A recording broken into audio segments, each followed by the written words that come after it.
가지고 있는 사람들의 마음속에 공통적으로 가지고 있는 것이 있습니다. 이거는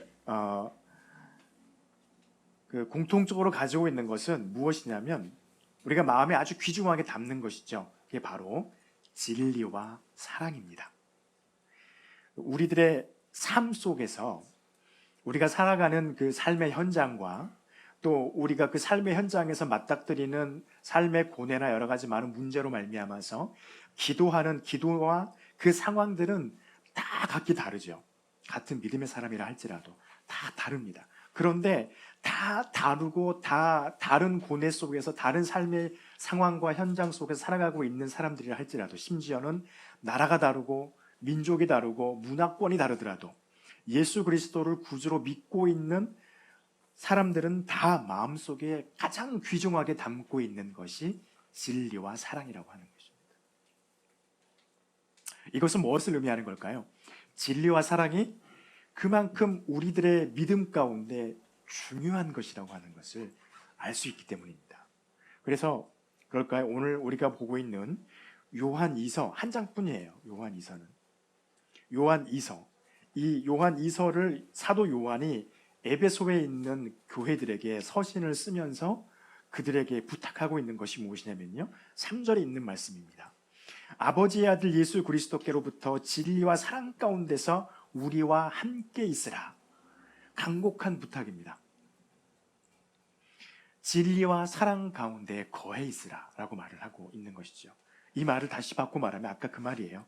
너희들의 마음 가운데 귀중한 보배를 담을지니 그 보배가 하나님 아버지 그리고 아버지의 아들 예수 그리스도로부터 오신 진리와 그 사랑을 마음에 품고 살아가라는 말입니다. 그러면 너희가 우리와 함께 있게 된다라고 1장 3절에서 우리에게 말씀하고 있는 것이죠. 진리가 무엇이고 사랑이 무엇이길래 사도 요한은 요한2서라고 하는 아주 짧은, 성경에서 가장 짧은 성서예요. 문장도 몇 개 안 되고 단어도 몇 개 안 돼요. 가장 짧습니다. 신구약을 통틀어서. 이 짧은 문장이지만 정말 중요합니다. 핵심이에요. 그래서 이 핵심을 왜 다시 예배소 교회 교인들에게 편지하면서 말하고 있을까요? 그리고 저와 여러분에게 오늘 이 시간에 다시 한번 말하고 있을까? 먼저 진리가 무엇일까요? 알아야 될 것 같습니다. 진리는요, 두 가지 차원에서 존재하는 것 같아요. 첫 번째 차원은 우리가 진리가 무엇인지 인지하는 면입니다. 두 번째 차원은 우리의 실질적인 삶의 차원에서 진리가 무엇이냐 우리가 알 수 있는 부분이 있겠죠. 가장 먼저 우리가 진리가 무엇인지 알아야 되는 인지의 차원에서의 진리는 무엇일까요? 많은 생각을 할 수 있잖아요. 진리가 무엇이냐 그러면 복잡합니다. 막 성경에 여기저기 말씀이 우리의 머릿속에서 막 떠다닐 거예요. 근데 도대체 뭔지 잘 모르겠어요. 한마디입니다. 주님이 말씀하신 거예요. 하나님께서 기뻐하시는 일을 행하는 것이 진리입니다. 주님이 말씀하셨어요. 요한복음 8장 29절에. 다른 그 성경에서도 많이 말씀하셨지만 거기서 그렇게 말씀하세요. 나는 그가 기뻐하는 일을 행함으로 라고 말씀하십니다. 그래서 하늘의 아버지께서 나를 혼자 두지 않으려 하신다 라고 말씀을 하고 있어요. 진리는요, 무엇이냐면요, 하나님께서 기뻐하시는 일을 행하는 것입니다. 여러분, 그러면 하나님께서 저와 여러분을 혼자 두지 않으시겠다라고 말씀하고 계시는 거죠. 그리고 예수님께서 말씀하시죠. 여러분 기억하시죠? 주님께서 십자가에 못 박히시고 하나님 곁으로 가셔야, 하나님의 자리로, 원래 자리로 돌아가셔야 보혜사 성령이 우리에게 오셔서 우리를 고아처럼 세상에 혼자 내버려 두지 않게 하시겠다라고 하는 그 예수님의 약속이 우리 가운데 이루어지는 것입니다. 그리고 그 약속으로 말미암아서 하나님께서 기뻐하시는 것이 무엇인지 우리로 하여금 깨닫게 하신다는 겁니다. 여러분, 이것이 진리예요. 진리 어렵지 않아요. 하나님께서 무엇을 좋아하실까? 이것을 깨닫는 것이 진리라는 것입니다. 여러분 생각나시나요? 요한복음 4장에요. 수가성을 지나가시다가 사마리아 여인, 유대인들이 절대로 말도 걸지 않고 그곳에 가지도 않는 그 죄인들의 마을 사마리아라고 하는 그곳에 가서 남편이 여럿 있었던 지금도 남편도 없고 지금 지내는 사람은 자기 남편이 아닌 그 여인을 만나서 대화하십니다. 그 대화의 골자 4장 길게 나오지만 골자는 딱 하나였어요. 예수님께서 말씀하신 마지막에 그때가 되면 너희가 하나님께 예배할 것이니 하나님께 예배하는 자는 영과 진리로 예배할지니라 말씀하십니다. 거기서도 영과 진리로 예배할지니라 라고 말씀하시죠. 여러분, 진리는 무엇일까요? 하나님께서 기뻐하시는 것이에요. 그것으로 예배하는 것입니다. 그래서 주님께서 마지막에 또 요한복음 4장 24절에서 말씀하시죠. 하나님께서 예배할 때 예배자를 찾는데 예배자의 모습은 어떤 모습이냐면요, 진리로 예배하는 자예요. 영으로 예배하는 자예요. 그러한 사람의 예배를 하나님께서 찾으신다라고 말씀하시는 거죠. 그러면 그것이 하나님께서 기뻐하시는 것이라는 것입니다. 이것이 진리라는 것이죠. 그리고 이 진리를 우리가 깨달았을 때 그 진리를 통해서 무엇을 발견할 수 있게 되냐면요, 주님 안에 거하는 것. 여러분과 제가 우리의 삶 전체를 통틀어서 평생 동안 변하지 않고 그러한 삶을 살아가길 원하는 것이 주님 안에 거하는 것이잖아요. 진리를 알아야 주님 안에서 거할 수 있게 돼요. 진리를 알지 못하면 하나님의 기뻐하시는 것이 무엇인지 알지 못하고 하나님께서 기뻐하시는 것을 알지 못하면 예수 그리스도를 절대로 발견할 수 없어요. 그래서 진리가 무엇인지 우리는 반드시 알아야만 합니다. 왜냐하면 그것이 주님 안에 거하는 유일한 방법이기 때문에, 그리고 그것을 알아야 우리가 예수 그리스도의 제자라고 세상 사람들이 우리를 보고 인정하기 때문입니다. 요한복음 8장 31절에서 주님께서 그렇게 말씀하시죠. 예수께서 자기를 믿는 유대인들에게 이르시되 너희가 내 말에 거하면 이라고 말씀하십니다. 너희가 내 말에 거하면 참으로 나의 제자가 되리라 말씀하세요.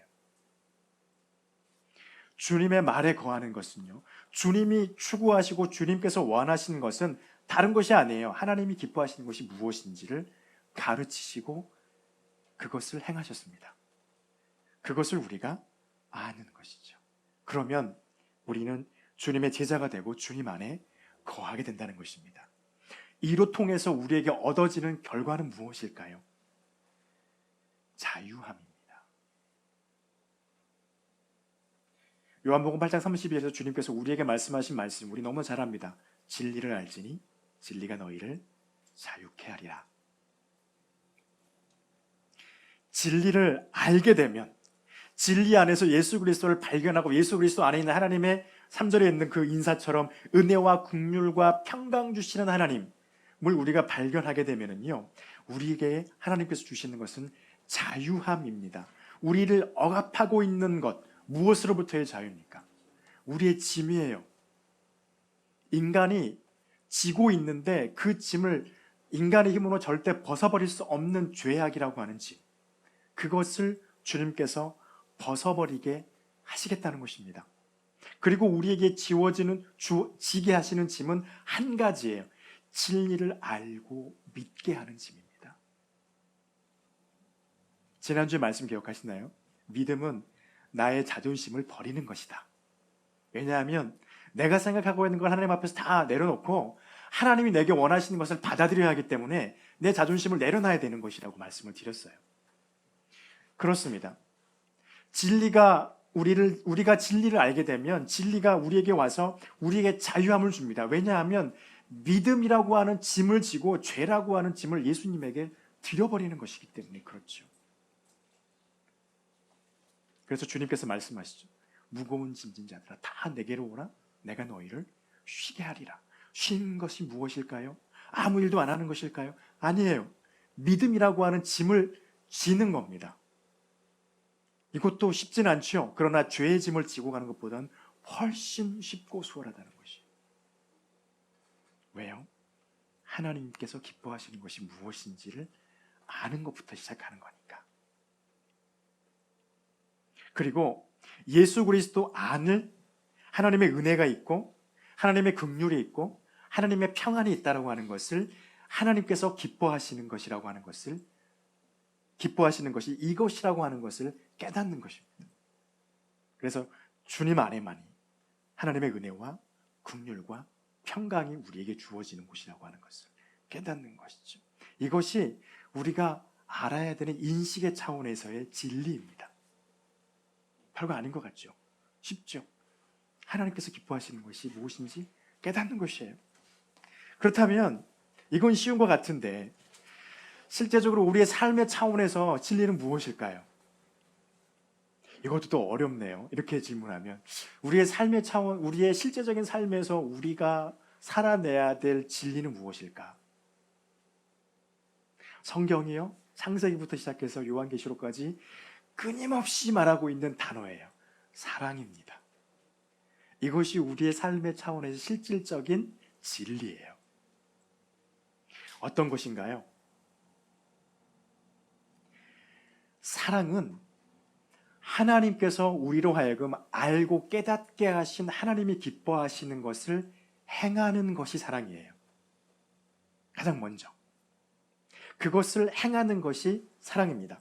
4절 말씀에 보면 주님께서 사도 요한이 에베소 교회에 그렇게 말하고 있죠. 너희 자녀들 중에 우리가 아버지께 받은 계명대로 진리를 행하는 자를 보니 내가 심히 기쁘도다라고 말합니다. 진리대로 계명대로 진리를 행해요. 하나님께서 기뻐하시는 것이 말씀에 들어있죠. 그 말씀대로 하나님의 것을 실천합니다. 그랬더니 사도 요한이 그들에게 고백한 것은 내 마음이 기쁘다는 거예요. 왜요? 하나님께서 원하시는 게 그것이고 예수님께서 이 땅에 오셔서 우리에게 알려주신 것이 그것이기 때문입니다. 하나님께서 말씀하신 계명을 지켜나가는 것. 계명은 무엇일까요? 저와 여러분 너무 잘 압니다. 성경이 말하고 있는 계명은 무엇일까요? 마가복음 12장 28절부터 31절에서 주님께서 신약과 구약을 통틀어서 딱 두 개로 요약해 주셨어요. 한 서기관이 사두개인과 죽음 이후에 어떤 부활이 있니 없니 그거 가지고 막 이렇게 다툼을 하다가 예수님께서 지혜롭게 그들에게 이겨내 가시는 것을 보시고 한 서기관이 예수님에게 묻습니다. 묻기를 모든 계명 중에 첫째가 무엇이니까 이렇게 물어요. 그랬더니 주님께서 뭐라고 하시냐면요, 첫째는 먼저 하나님이 유일하신 주인이라고 하는 것을 너희가 알고 있으니 라고 말을 합니다. 그러면서 같은 말씀을 하세요. 내 마음을 다하고 목숨을 다하고 뜻을 다하고 힘을 다해서 주 너의 하나님을 사랑하라. 이것이 첫째 계명이라는 거예요. 하나님을 사랑하라는 거예요. 어떻게 해요? 마음을 다해서, 목숨을 다해서, 나의 뜻을 다해서, 그리고 힘을 다해서. 이건 무엇을 말합니까? 하나님께서 기뻐하시는 것을 깨닫고 그것을 지키라는 거예요. 그것이 하나님을 사랑하는 것이라는 것입니다. 그리고 둘째 계명은 말합니다. 둘째는 이것이니 내 이웃을 내 자신과 같이 사랑하라 하신 것이니 이보다 더 큰 계명은 없다라고 말씀을 하세요. 이 두 계명은요 하나로 통틀어지죠. 사랑입니다. 근데 이걸 다시 나누면 어떻게 되냐면 첫 번째 사랑은 하나님을 사랑하라는 거예요. 어떻게 해요? 마음과 목숨과 뜻과 힘을 다해서 하나님을 사랑하라는 겁니다. 이거를 너무 어려울 수 있어요. 그래서 주석학자들은, 목회자들은, 신학자들은 이렇게 풉니다. 세상의 것보다 하나님 것을 더 사랑하라는 거예요. 이 말은 하나님의 것을 사랑하기 위해서 세상의 것을 다 포기하라는 말은 절대 아니에요. 세상의 것을 사랑해야죠. 우리의 육신을 위해 세상에서 성공해야죠. 우리의 삶의 유지를 위해 세상에서 물질을 우리가 얻어야죠. 그리고 우리의 삶을 영위하고 이 문명이 주고 있는 이기들을 누려가면서 우리의 삶의 편안함도 누려야 됩니다. 그런데 하나님 앞에서 그것들과 나중 어떤 것이 좋으냐라고 주님께서 여러분과 저에게 물어보실 때 우리의 대답이 하나님께서 좋아하신 것이라면 세상의 것을 버리겠습니다 라고 고백할 수 있었고 그 삶을 실제로 살아갈 수 있는 믿음의 강함이 있어야 한다는 것입니다. 이것이 하나님을 사랑한다는 것이에요. 그런데 그렇게 했을 때 하나님은 절대 우리에게 우리가 가져가야 될 세상의 모든 필요들을 다 박탈해버리고 오직 하나님만 바라보고에 놔두지는 않으신다는 것이죠. 우리가 하나님을 선택했을 때 하나님은 다시 우리에게 우리의 필요한 것들을 채워주시겠다고 성경은 약속하고 있습니다. 그래서 그 다음에는요, 무엇입니까? 그리고 난 이후에 너의 옆에 있는 내 이웃을 너 자신처럼 사랑하라는 것이죠. 여러분, 이것 때문에 우리의 삶이 참 어렵고 힘들어요. 내 옆에 있는 사람을 사랑한다는 것이 여간 힘든 일이 아닙니다. 우리 권사님, 집사님 30년, 40년, 50년, 60년 같이 사시는 분들 계시지만 그래도 싸우시잖아요. 50년, 60년을 같이 이제 맨살 맞대고 사셨으니까 많이 알고 눈빛만 봐도 옛날 그 노래 가서 눈빛만 봐도 알 수 있잖아. 이 정도의 그 통찰력을 가지고 있지만 시시때때로 싸우잖아요. 이제 20년, 30년 된 저희들은 말할 것도 없죠. 그만큼 내 옆에 있는 사람을 나처럼 사랑하는 것이 보통 힘들고 어려운 것이 아닙니다. 그런데 그것을 지금 이 시간에 now 완벽하게 이루어 이게 아니에요. 사랑해 가라라고 말씀하고 계십니다. 그래서 우리가 그것을 이루어 갈 수 있도록 하나님이 우리에게 은혜를 베풀어 주셨어요. 지금 당장 그것을 완벽하게 이룬 사람은 거의 없을 거니까.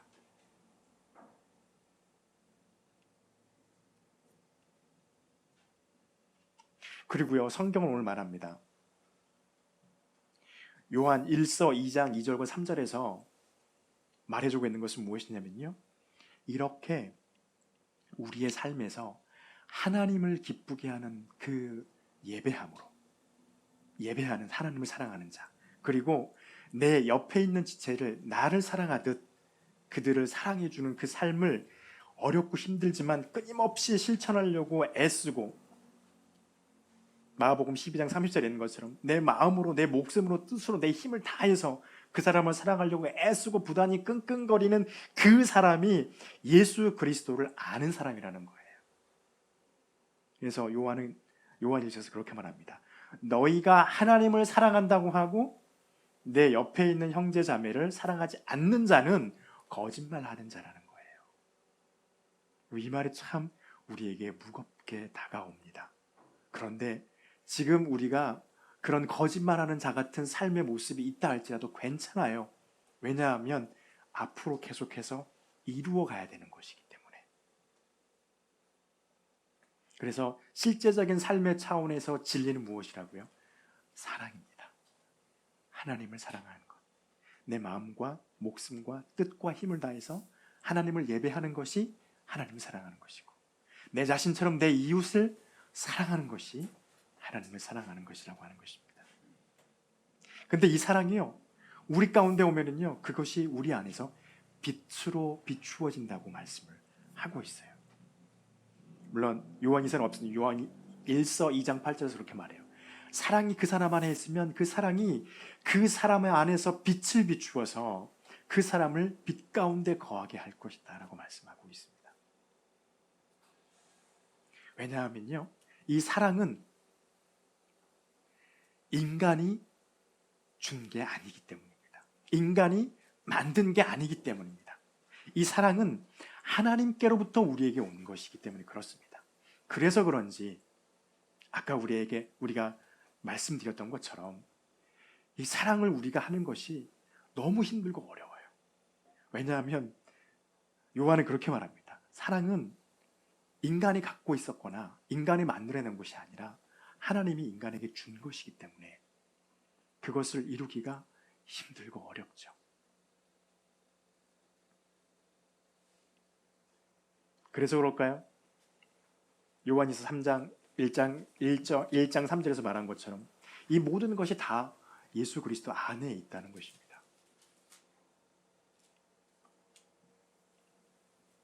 마지막으로요, 이제 진리가 무엇인지 사랑이 무엇인지 알았습니다. 요한은 굳이 진리와 사랑 두 개를 나누어서 말을 했어요.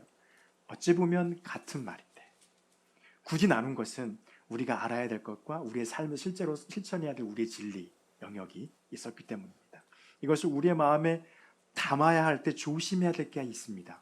첫 번째는 이것은 하나님의 명령이라는 것이에요. 진리를 알고 그 사랑으로 살아내라고 하는 우리의 삶이 그렇게 삶으로 되어져야 하는 것은 명령입니다. 그래서 예수님께서 사복음서에서 늘 말씀하셨어요. 너희가 이것을 알라. 그리고 너희가 이것에 나의 안에 거하라. 하나님의 말씀 안에 거하라. 하나님의 은혜 안에 거하라. 평강 안에 거하라. 사랑 안에 거하라 라고 말씀하셨어요. 다시 말하면 이것은요, 우리가 하나님의 진리를 알고 하나님의 사랑으로 예배하고 하나님의 사랑으로 사람들을 사랑해야 하는 것은 선택사항이 아니라는 것입니다. 필수사항인 거죠. 우리가 그것은 반드시 살아내야 하는 우리의 믿음의 모습이라고 하는 것입니다. 그리고 사도 요한은 오늘 말씀에서 9절 말씀에 그렇게 7절부터 쭉 말하는 미혹하는 자가 나오죠. 미혹하는 자가 나옵니다. 11절까지 쭉 나와요. 이것을 말하는 이유는 한 가지입니다. 무엇입니까? 하나님의 계명으로부터 벗어나려고 하는 아주 작은 시도가 여러분과 저에게 다가올 때 그것을 무시해버리라는 것입니다. 그 시도를 하지 말라는 거예요. 9절에 보면 이렇게 말하죠. 지나쳐 그리스도 교훈 안에 거하지 아니하는 자는 이라고 되어 있습니다. 지나쳐라고 하는 말이 나와요. 이게 헬라어로 프로아곤이라고 하는 뜻인데요. 지나가다 라는 뜻도 있지만 앞서가다 라는 뜻도 있습니다. 이것을 우리의 지금의 상황에 잘 비춰보면요, 어떤 사람들이 우리에게 다가오냐면 성경 말씀을 현대적으로 해석한다고 하면서 성경에서 말하고 있는 것을 틀리게 전하는 사람들. 예를 들면 예수 그리스도가 육신으로 오셔서 육신으로 죽으시고 부활하시고 우리에게 하나님의 하늘에 오르셔서 다시 종말이 되었을 때 이 땅에 오셔서 심판하실 것이다 라고 하는 것을 부인하는 자들이 있어요. 그러면서 자기가 내가 예수다 라고 말하는 이단들이죠. 그들이 우리에게 주려고 하는 그런 온갖 시도들에 대해서 아예 끊어내라는 겁니다. 그래서 사도 요한이 그렇게 말하죠. 그들이 너희들에게 왔을 때 너희들의 집안에 들이지 말라는 거예요. 집안에 들이는 것은 그들이 너희 집으로 들어올 수 있도록 하는 것은, 그때 당시에는 그 문화에서는 그렇습니다. 그들이 우리 집에 지금도 그렇죠. 누군가 손님이 와서 우리 집에 들어오면 내가 그 사람이 나에게 하는 말을 들을 준비를 하고 있는 거예요. 지금도 그렇죠. 이때는 더했습니다. 그 사람을 내 집으로 들여왔어요. 그러면 이 사람이 나에게 전하는 말을 내가 듣기를 원한다는 뜻이 됩니다. 그럼 뭐가 되냐면 이 사람이 말하는 걸 내가 들으면 사도 요한은 조금 더 철저하게 말하죠. 너는 그 사람에게 동조한 거다 라고 말을 해요. 그래서 10절에서 말하죠. 그들이 너희 집에 들어오거든 그들에게 인사도 하지 말아라. 엄청 철저하게 합니다. 그에게 인사하는 자는 11절에 그 악한 일에 참여하는 자다 라고까지 말합니다. 이유는 간단합니다. 앞서가는 것처럼 우리가 말하고 있는 것이 성경의 현대적인 가장 앞서가는 해석이라고 말하면서 성경을 왜곡하고 성경보다 더 앞서 나가는 말을 하는 사람들, 어찌 보면 참 지혜로운 것 같지만 성경의 입장에서 보면 그들은 이단자 적그리스도가 되는 것입니다. 그래서 그러한 사상과 그러한 사람들이 여러분들에게 온다면 그 사람들의 사상과 그들에게 동조하지 말아라. 그것이 우리가 하나님의 진리와 사랑을 우리의 마음에 담고 있을 때 조심해야 될 것들 중에 하나라는 것입니다. 그리고 이 삶은 아까 말한 것처럼요, 쉽지 않아요. 어려워요. 이유는요, 우리가 이 삶을 통해서 우리의 삶을 어려운 말로 성화라고 합니다. 여러분 다 아시죠? 성화가 무슨 뜻인지요? 쉬운 말로 예수님을 닮아가려고 노력하는 삶. 이것이 사랑의 삶이기 때문에 그렇습니다. 이것이 우리 마음에 진리를 품고 사랑을 품고 살아가는 삶이기 때문에 그렇습니다.